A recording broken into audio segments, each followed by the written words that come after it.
You are listening to Ideas and Leaders podcast. I'm Elena Paweta, Executive Communication Coach and TEDx organizer. With each episode, I'll share with you communication tips and ideas from top business leaders to help you excel in your career.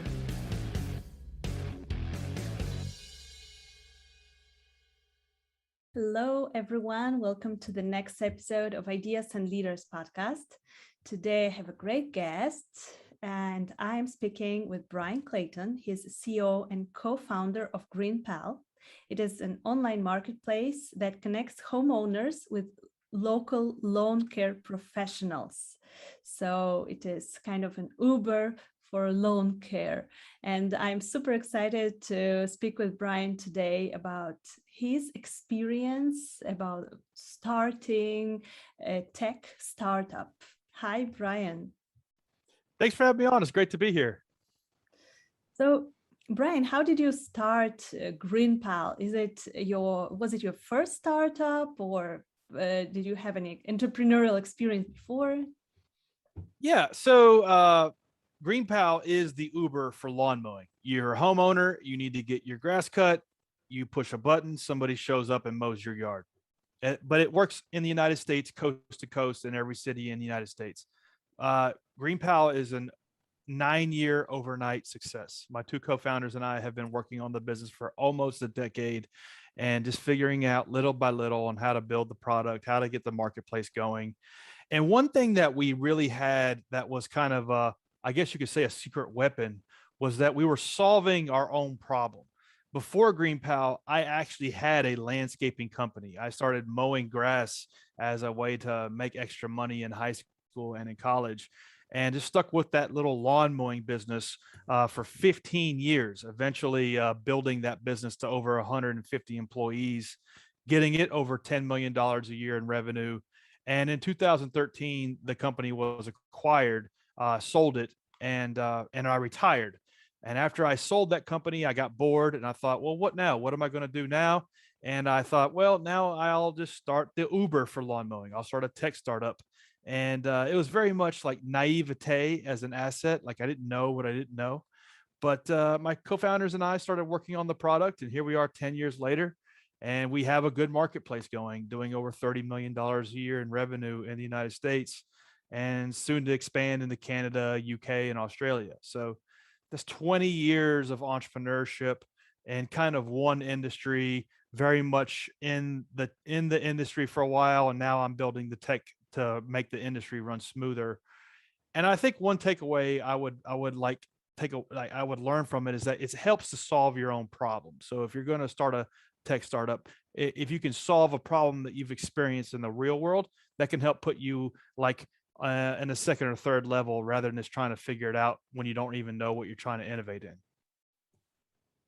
Wow, that sounds like great success. And I think that many young entrepreneurs who are just starting, when they're looking at big companies that are successful in the market, they think that, oh, I will never be like that. I don't have money to invest. And they have all of those thoughts that are stopping them from making the first step. So what would you recommend for those young entrepreneurs who maybe don't have a lot of money to invest and they are just making their first steps? How to start with a tech startup, with a new tech startup? Yeah, I think a lot of the grind and the hard work of starting a business comes down to expectations. And so when you're just getting into maybe even thinking about starting a business, you look at all of these huge successes and you expect that maybe you could do that in a year or 2 or 3 years. When in reality, you look at these huge successes and they've actually been at it 4 or 5 years, maybe 6 or 7 years. And maybe that founder crashed and burned on 2 or 3 other ideas before they started that one. And maybe they did have a business before that and then another business before that. And you're really looking at like 10 or 20 years in most cases than you are 2 or 3 years. So my first piece of advice is to like reset it and understand that it's not a 2 or 3 year or 4 or 5 year thing. It's a 5, 10, 20 year thing. and you need to get started now because it's going to take time. It's going to take a 5 or 10 years to get something going. So that's the first piece of advice. The second piece of advice is that it can help, like like I come from America, and in America we have American baseball. And so there's like there's first, second, and third and fourth base. And so try to get on first base, and rather than trying to like hit a grand slam or a home run, like get to first base. And first base might just be a simple business. It could be it could just be like a beauty salon or a home cleaning service or a lawn mowing service like what I had. It doesn't have to be this huge thing. If you can just start a simple business, make 50, 100K a year doing that, you'll learn 80 or 90% of what goes into getting a business going just with that simple business. So my advice is understand that it's not a 2 or 3 year thing. There are no overnight successes, literally none. Understand that you need to get into the game, and your ticket into the game might just be a smaller, simpler business. Get that done, maybe get that sold or get some money saved up, and then go for the bigger thing. Another piece of advice I'll give is, like, if you don't have access to capital, like, you can either be waiting or you can be creating. And so it's like, oh, I don't have access to capital, so I'm waiting maybe so I can pitch investors. I get a lot of people that hit me up like, how do I pitch investors? When in fact, you don't need to worry about pitching investors. You need to worry about like building a product or getting a business going, getting 10 customers. Do that, because either you're waiting or you're creating. The more time you can spend creating, the closer it gets you to like getting to where you're trying to be.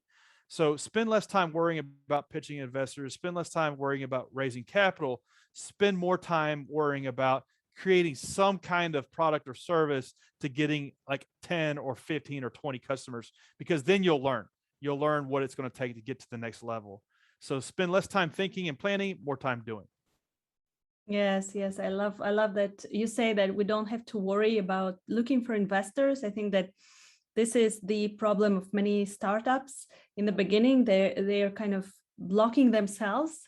They are not acting because they say, okay, I don't know how to pitch investors, and then I don't have a product to show to investors. So this is they don't see the way out. In fact, when they can do the minimum viable product and just get a couple of customers and start doing this, just start doing this. But anyway, at some point when we start with this MVP and we start developing our product, at some point we need to grow.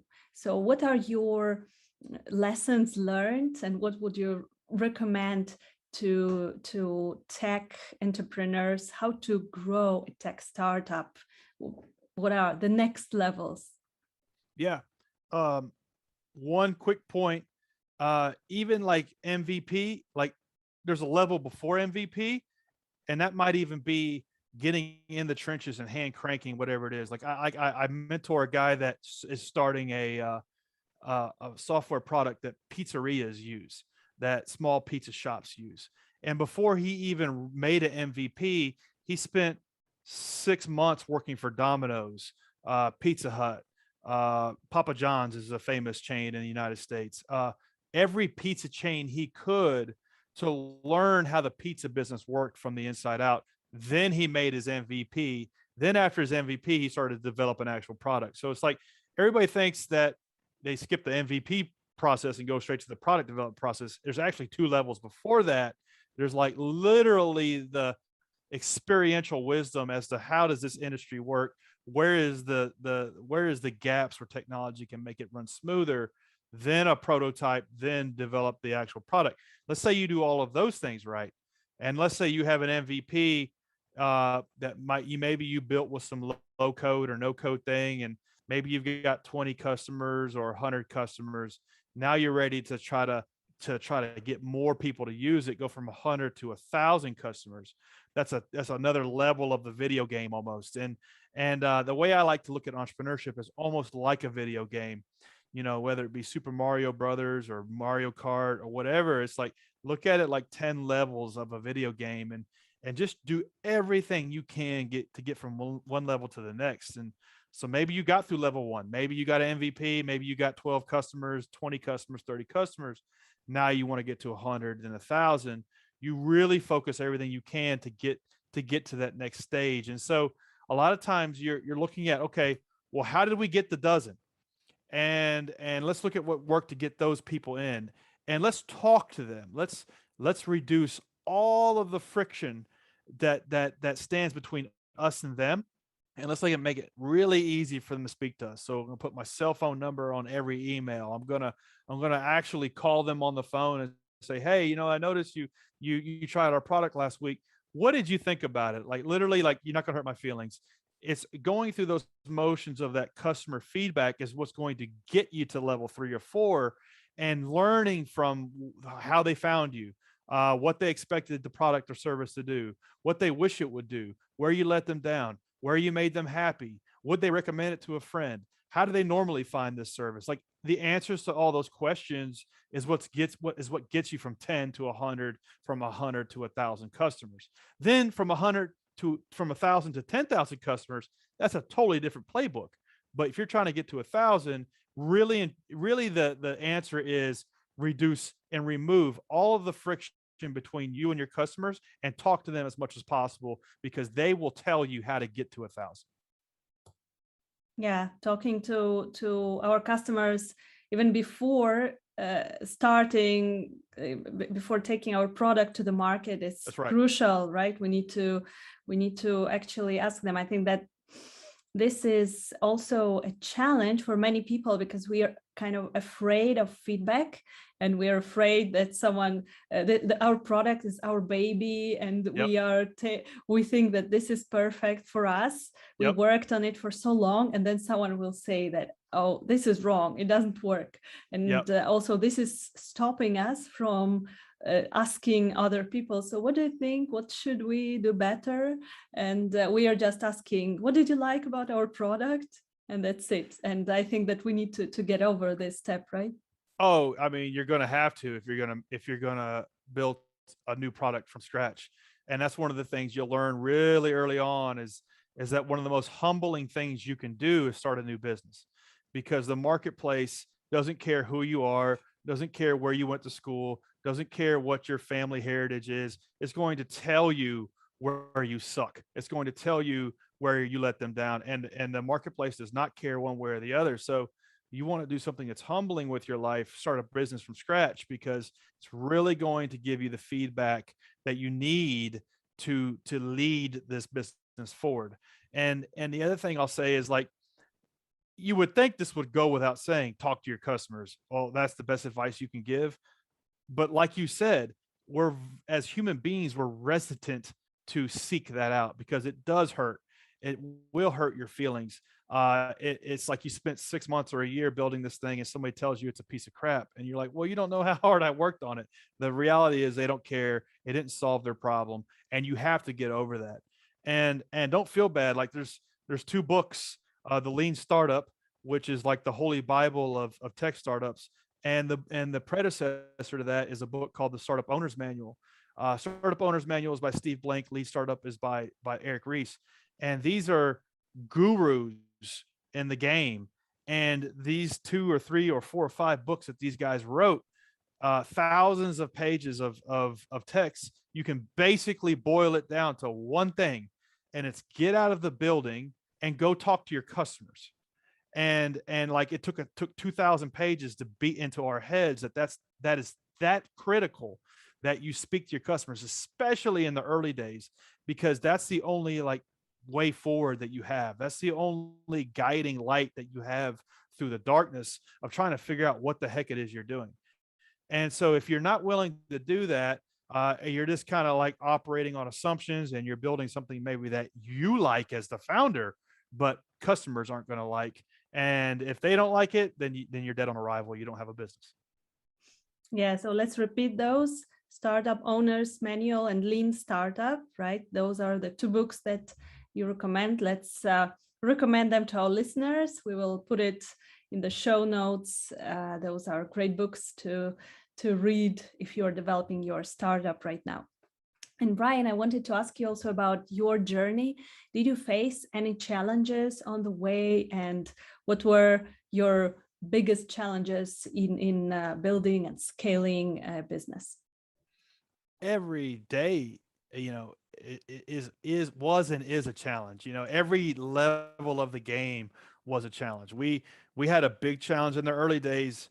Uh, we had this product that we built and we could not get anybody to use it. So the challenge then was, I need 50 people to use this thing so I can then learn from them. And the way we overcame that challenge was we passed out flyers like door hangers all over the city that we live in, Nashville, Tennessee, in the United States. And then after that, there was another set of challenges. It was, okay, now I've got 100 customers. I want to get to 1,000, but these 100 people are telling me over and over and over again, this is where I'm letting them down.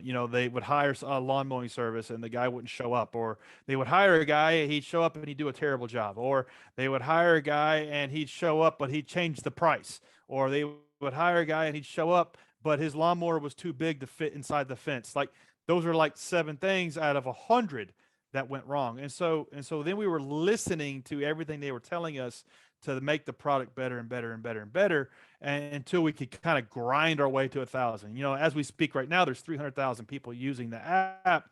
And so now today we have a much different set of challenges. It's like, now my challenges are, how do I hire the best developers? How do I recruit the best growth engineers? How do I recruit the best data scientists?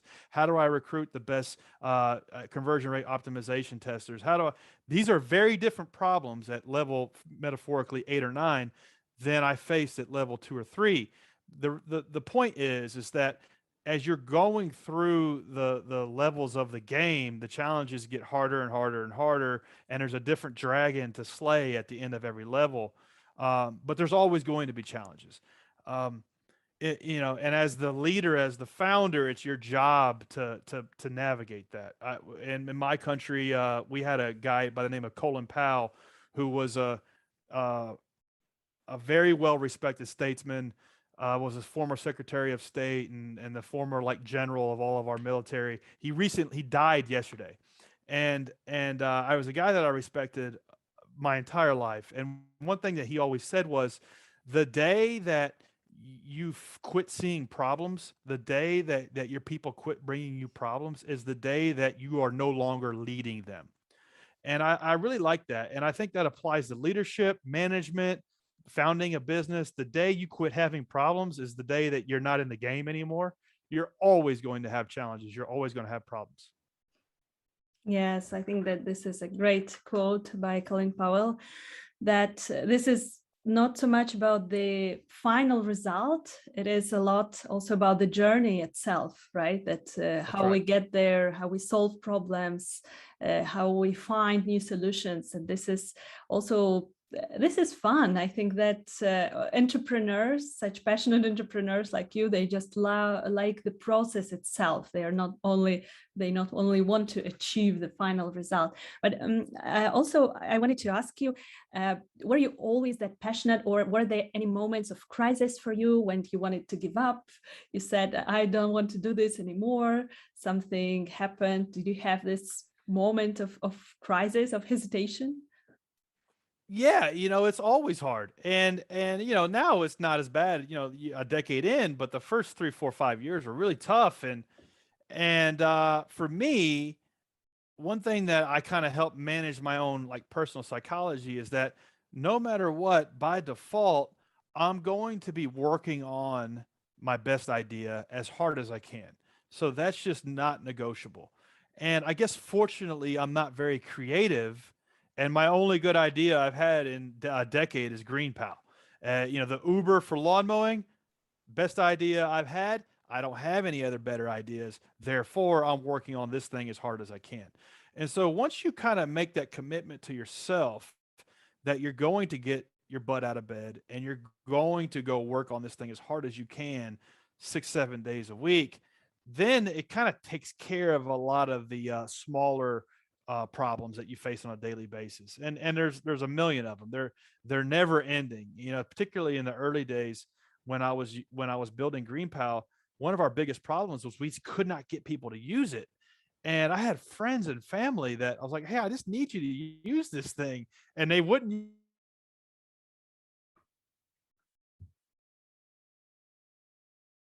And so as time goes on, you face these like disappointments and challenges, and like ordinarily you would give up and quit. But if you make that commitment to yourself, it's like, this is my best idea. I'm just going to work on my best idea. It takes care of a lot of that stuff. Yeah, we need to make commitment to ourselves and choose the best idea. This is, I think, a challenge for beginners, that something doesn't work in the beginning, in the first couple of months, and they're like, okay, it is not working. Let's start with another idea. Yeah. And then in the end, nothing works in the first couple of months unless you actually make a commitment and start with one thing. So I think it is really very wise what you're saying about the commitment. And what is the most important, the biggest thing in business that you like?